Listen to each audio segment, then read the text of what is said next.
In the province of Surigao del Sur, where the mountains meet the sea, the ridge interacts with the reef, lies the small yet promising town of Lanuza, a place whose spirit rises with every wave.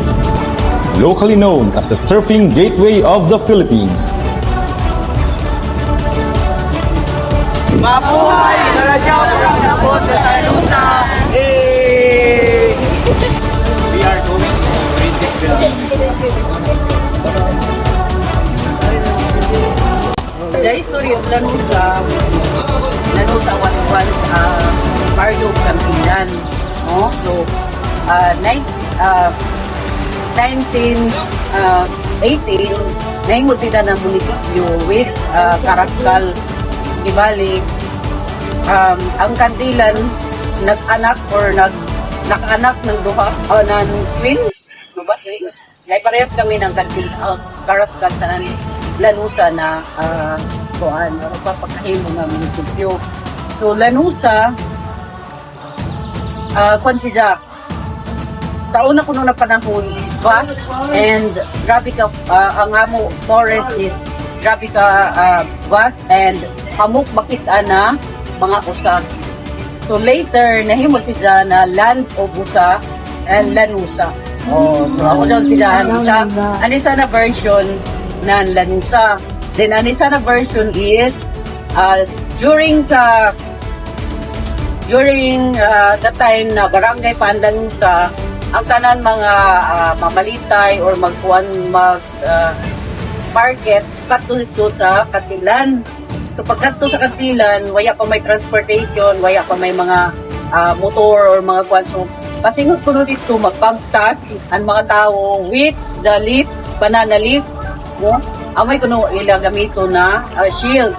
So pag-abot sa Katilan, abot dito ilas yung pagbalik din sa Lanuza na lanos na ang dito banana leaf.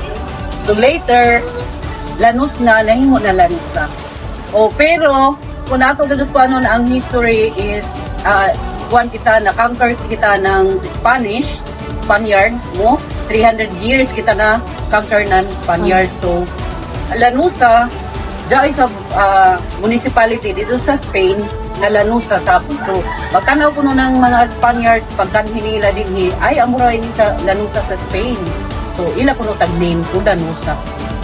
Amo sa Madrid, Spain, Lanuza, Spain, di ba? Oh. Now you know, Char. So when we talk about attractions sa hospitality mo, para sa imo mo, what is the most beautiful spot here in Lanuza na always visit ako ng mga tourist or tourist?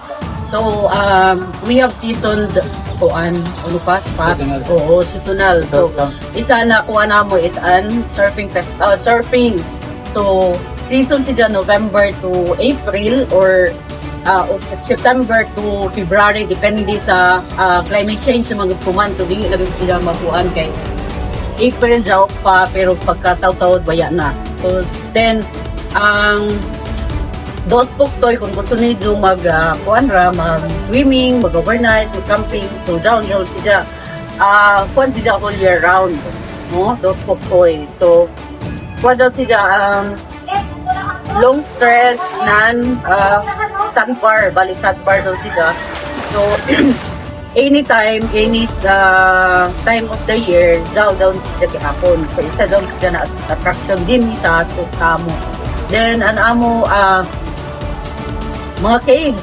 So we have 100 caves na waya pa gadugulaw na tag-offer daw na mo tag-discover pero waya pa kami mag-offer due to the mga technicalities na kinahanglan siya ikuan sa DNR. So we have two assist and down na mga cave management plan which is the Norsha Cave and the Campamento Cave.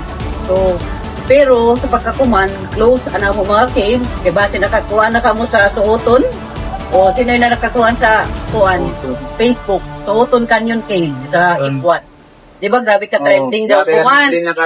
So, hamok na siya, try na mag-visit. Actually, nakakadto ako mga 1998 pa or 9. Tugod na doon siya na discover at Suoton Canyon Cave. galing kay waya pay cave management plan. So dili pa gud sila mag-promote. Okay, ma'am. So, pamulang kita, ma'am, about culture, traditions, and community life. Una yung mga tradition, una yung mga ritual or festival na gina-celebrate mostly ng mga Tagalunusan and until na gina-preserve natin nila daw na festival. So isa na celebration, isa ang Lanusa cultural celebration which is Abu Dhabi Fiesta. So during Fiesta, ang mga tao, iba yung mga kamo sa ido na kuan daw, may sa ido mga fiesta mo. Pero kami, mag-celebrate kami ng grand celebration sa Independence Day. Kaya June 12, mananamo, 12-13, anamo fiesta. So, ang amo grand celebration sa Independence Day, kuan ka doon sila, grand. So, nakakuha mo kamo kung nakakuha kamo sa flow sa Independence Day. So, dahil amo parade, ay amo Miss Independence, magtapok tanan mga barangays for the commemoration nandiyan Independence Day.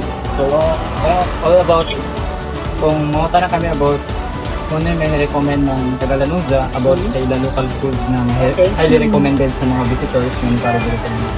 So, about sa food, dahil sa gyapon among mga kuan, mga seafood, like, anamo hamok is, andaw panagan. Ano pa daw? Lobster. Hamok daw siya amo. Makita din ni in fact, kuan gani siya, permis siya nag-supply sa Davao City sa daw mga dagdag ng mga kuan ko. Daya mo lobster na hamok. Pero regulated gyapon ang pagkuha. Dahil mga fish, mga seashells, mga singaw. Pero anamo ka doon amo as delicacies na amo develop ko man is ang karlang. Nakakuan matingal ka mo karlang? Yes, ma'am. Nakataon kami. Actually, dili siya kung gabi. Family of gabi na doon karlang na kuan. Ano pa doon? Local name niya. Basta kay kung maluto na siya, doon gani doon siya tapos dry itang na coconut and sugar and sa ubos amo dito dyan karlang na mo amo yung katibela.